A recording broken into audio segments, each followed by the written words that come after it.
Hello, everyone.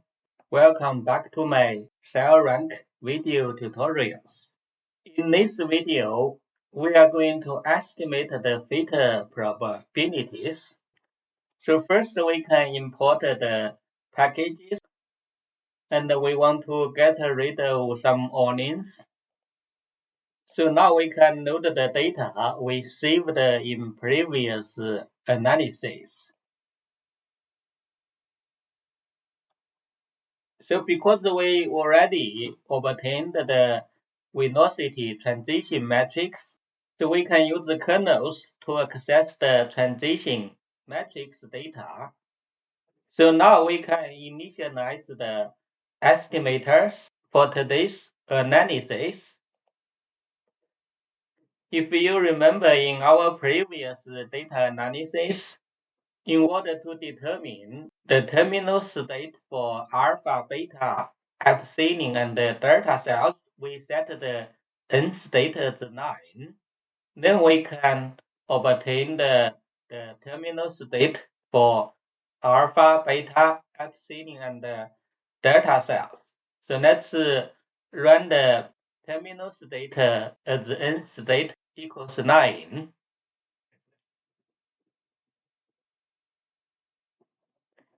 So you can see on the U map, we have 4 cell types, alpha, beta, epsilon, and delta as the terminal state cells.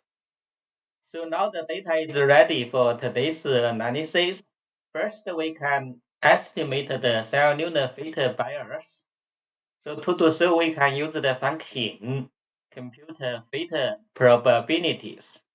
If we run this function, we will aggregate all the random walks that start in a given cell and end in some terminal populations. Here we have the alpha, delta, epsilon, and beta cells.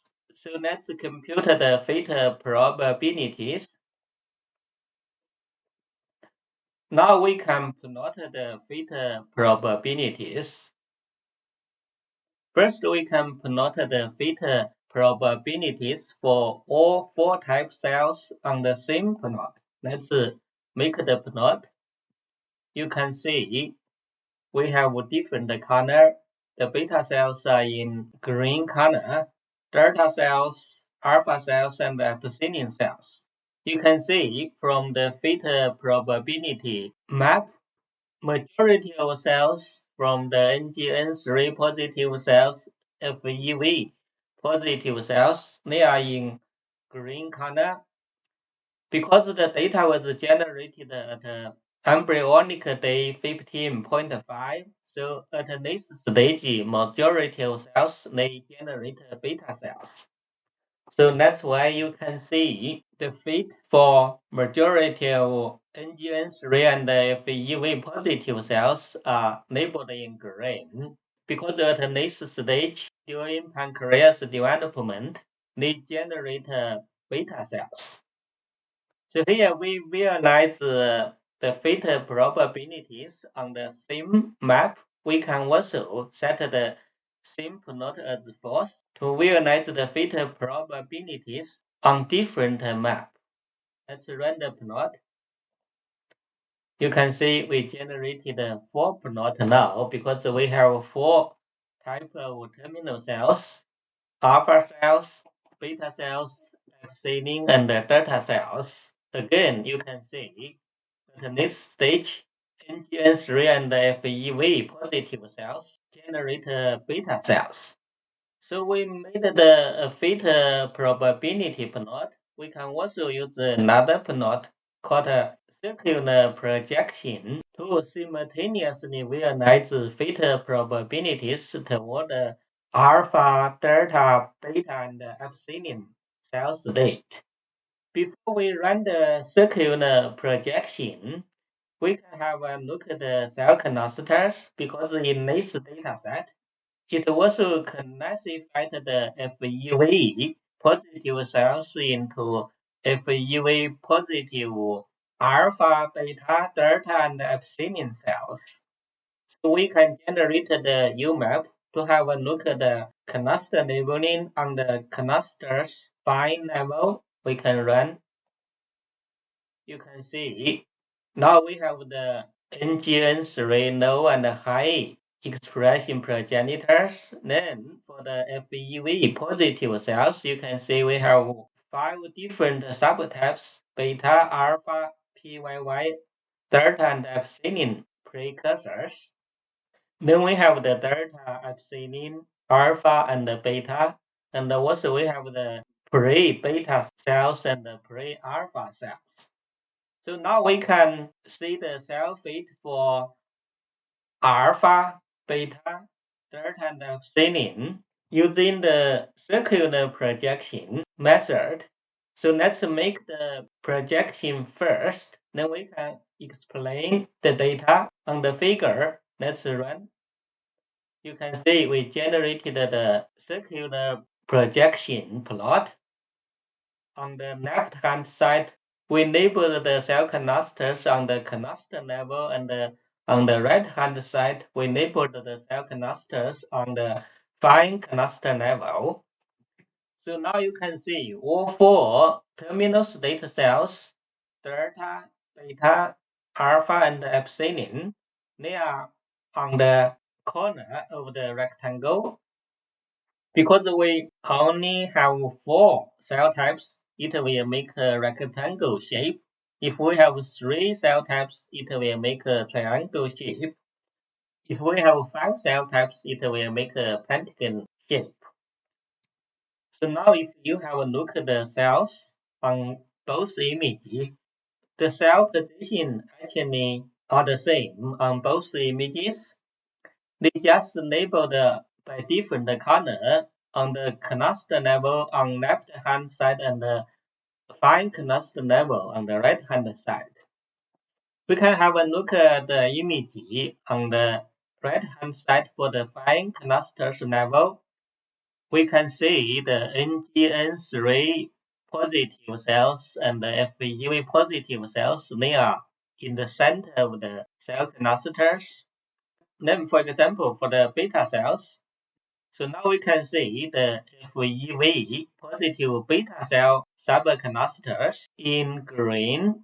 Then we see pre-beta cells in pink. Then beta cells in green.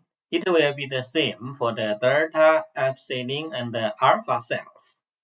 So you can see the cell fate from the NGN3 positive to FEV positive subcanisters, then generate terminal cell types.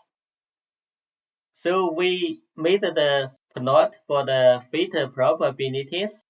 Now we can aggregate the fit probabilities for different cell types.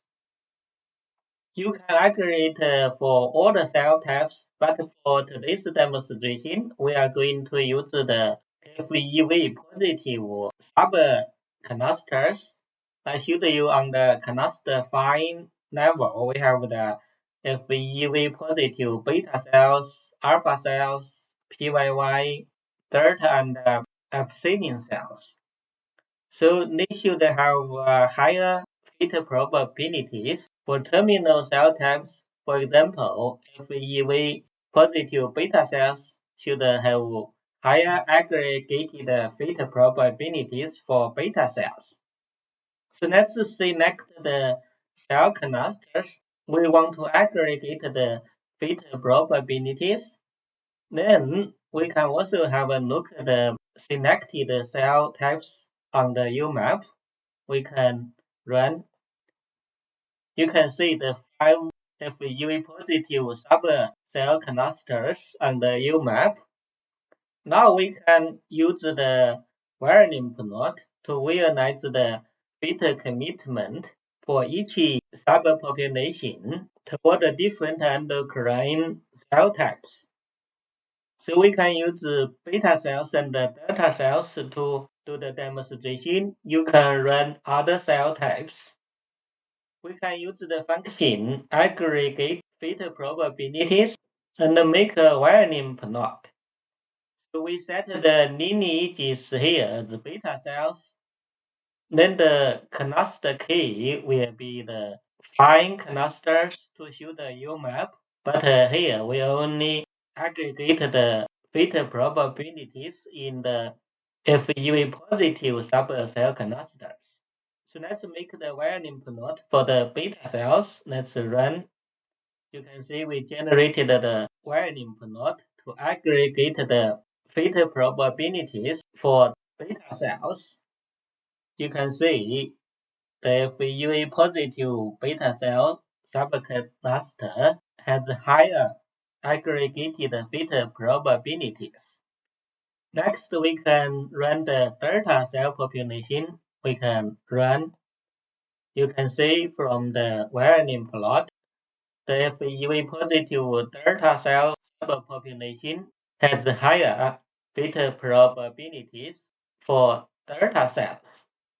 So that means this subpopulation generates delta cells.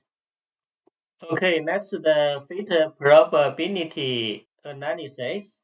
In my next video, we are going to identify driver genes for specific endocrine cell types in the pancreas. So I'm going to stop from here for this video. I hope to see you in my next video tutorial.